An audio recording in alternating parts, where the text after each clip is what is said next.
Hello, नमस्कार। और आप सब लोग कैसे हैं? हंसते रहें, खेलते रहें, मुस्कुराते रहें, हमेशा खुश रहें, हमेशा खुश रहें। मेरी कहानी आपको कमेंट में कैसी लगती है बता दिया करो।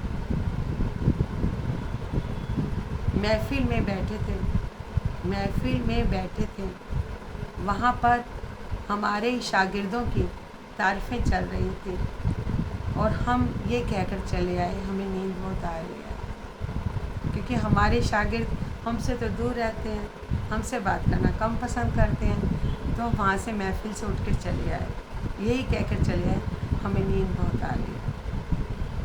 खैर कोई बात नहीं, आपको हमारी कहानी कैसी लगती है कमेंट में बताया करो। हम आपको एक कहानी सुनाने जा रहे हैं आज, एक राजा और रानी की। राजा और रानी का आपस में, राजा रानी इसे किसे कहते हैं? मैं राजा रानी किसे कहती हूँ?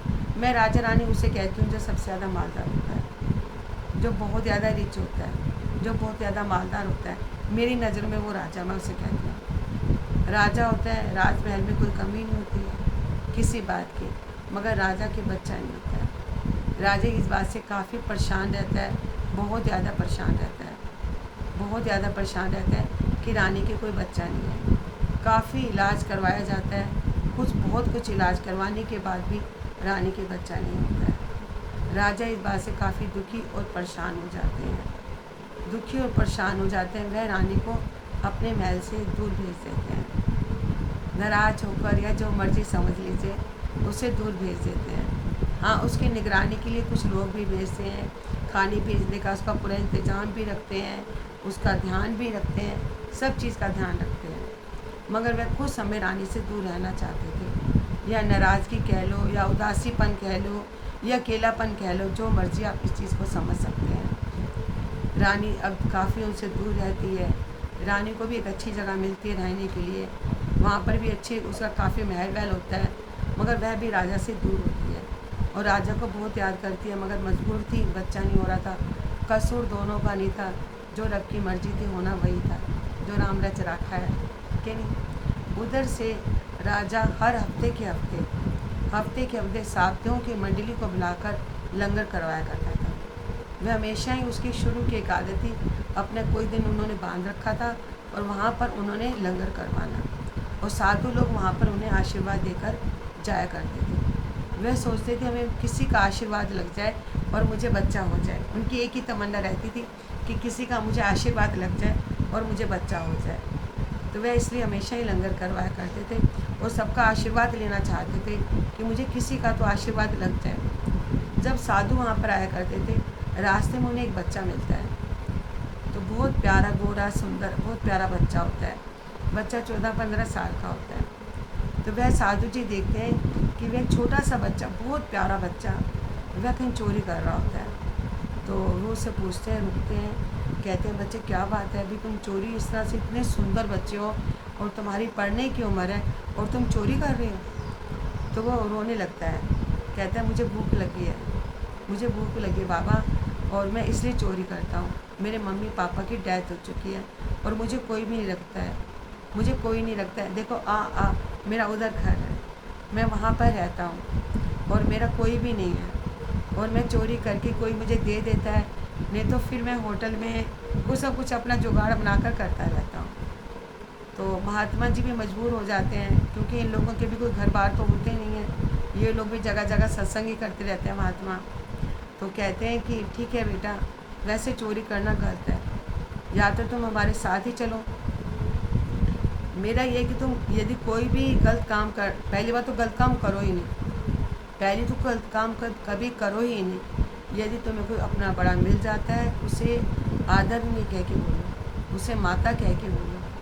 यदि कभी पकड़े जाते हो तो उसे माता ही कह के बोलना और बहन ही कह के पुकारना उससे। तो पहली बात तो चोरी करना ही गलत है। तो वो कहता है कि मैं पढ़ूँ तो मैं पढ़ भी नहीं सकता हूँ, क्योंकि मेरी कोई फ़ीस जमा करने वाला नहीं है, मुझे कोई खाना बना के देने वाला नहीं है, मेरी कोई देखभाल करने वाला नहीं है, कि नहीं, मैं अकेला ही रहता हूँ और मेरे माँ बाप की डेथ हो चुकी है। जब ये साधु सुनते हैं तो बहुत परेशान हो जाते हैं और उसे ले जाने के लिए भी कहते हैं, मगर वो जाने के लिए तैयार नहीं हो पाता बच्चा। और वो ढंग से साधु भी नहीं ले जाना चाहते थे कि इस मासूम बच्चे को लेकर वो जगह जगह कहाँ घूमते रहेंगे। अब ऐसे ही वो धीरे धीरे चोरियाँ करता था कुछ कभी चोरी कर लेता था, कभी मेहनत भी करता था। अब छोटे बच्चे को काम पे भी कोई नहीं रख के राज़ी होता है, छोटे बच्चों को काम पे वैसे भी मना कर दिया जाता है। तो वो जहाँ उसे मिलता था, जैसे भी मिलता था, वो खा खो कर गुजारा करता रहता था। एक बार वो देखता है बहुत ही सुंदर एक महल होता है, बहुत सुंदर घर होता है। तो वह सोचता है कि चलो मैं यहाँ पर कुछ चोरी करने जाता हूँ। और चोरी भी क्या करता था, पता है क्या करता था? खाने की चोरी करता था। पैसे की चोरी नहीं करता था, खाने की चोरी करता था, या मांग के खा लेता था। जब कोई उसे मांग के नहीं देता था, नहीं करता था, तब उसे मोड़ पर आना ही पड़ता था। तो वह एक महल में जाता है, वहाँ पर देखता है कि एक रानी होती है। वह उसके बर्तन को टटोला मटोली करने लग जाता है। तो रानी जाग जाती है। तो रानी कहती है कौन? तो ये कहता है मैं चोर। तो रानी उठती है, देखती है कि एक जवान बच्चा, बड़ा खूबसूरत बच्चा, बहुत ज़्यादा खूबसूरत बच्चा, जिसकी कि उम्र पढ़ने की है और वो इन कामों में लगा हुआ है। तो वो कहते हैं क्यों बेटा? कि वो कहता है माता जी मैं हूँ। तो कहते हैं बेटा आप यहाँ पर क्यों आए हो? तो कहता है मैं चोरी भूख मुझे लगी है, मैं कुछ देख रहा हूँ, मुझे कुछ खाने के लिए मिल जाए। तो वो एकदम एक लाइट जलाती है और देखती है, तो बहुत ही खूबसूरत बच्चा होता है। उस बच्चे से पूछती है आपका नाम क्या है? तो वो कहती है मेरा नाम गोपाल है। बच्चा बताता है मेरा नाम गोपाल है। तो जो वो होती है, रानी होती है, वह इस बच्चे को देखकर बहुत खुश होती है, बहुत ज़्यादा खुश होती है, बहुत ज़्यादा खूबसूरत बच्चा होता है। तो वो कहती है तुम्हारे माँ बाप नहीं हैं जो तुम इस तरह खाने के लिए भटकते हो, कभी चोरी करते हो, जो तुम्हें दे देता है तब तुम खाते हो और तुम भूखे रहते हो? तो वो कहता है मेरे माँ बाप की बचपन में डेथ हो गई और मुझे कोई रखने को राज़ी नहीं है, मुझे कोई भी रखना है, मुझे कोई सब लोग बाहर समझते हैं, कहते हैं ये मनहूस है, ये मनहूस अपने माँ बाप को खा गया और हमें भी खा जाएगा, इसलिए मुझे कोई रखता नहीं है। तो रानी सुन के चुप हो जाती है। उधर से जो राजा के यहाँ साधुओं की मंडली जाती थी, तो वह राजा को कहते हैं कि राजा तुम अपनी रानी को लेकर आओ, तुम रानी को लेकर आओ, भगवान तुम्हारी सुनेगा। काफ़ी साल तुम्हें हो गए रानी से बिछड़े हुए, उसकी खैर खबर लिया करो। अच्छा, राजा को ये मालूम पड़ता है कि रानी के दरबार में कोई जवान लड़का आता है, 14-15 साल का। तो राजा को ये बात अच्छी नहीं लगती है। तो राजा को जब ये बात अच्छी नहीं लगती है, वह रानी को अपने दरबार में बुलाता है और रानी से पूछता है कि तुम ऐसे ऐसे बात है, तुम्हारे दरबार में कौन आता है? तो रानी कहती है मैं बताऊंगी तब, पहले तुम्हें मेरी शर्त को मानना पड़ेगा और मेरे पे विश्वास करना पड़ेगा। राजा रानी से प्यार करता था, राजा ने कोई दूसरी शादी तो की नहीं थी। राजा तो रानी से बस किसी बाहर से, या ये समझ लो कुछ परेशानी की वजह से दूर ही रह रहा था। तो राजा कहता ठीक है, मैं आपकी हर बात को मानूंगा, क्योंकि मैं आज भी तुमसे प्यार करता हूँ, मैं आज भी तुम्हारा इंतज़ार करता हूँ। तो रानी कहती है ठीक है।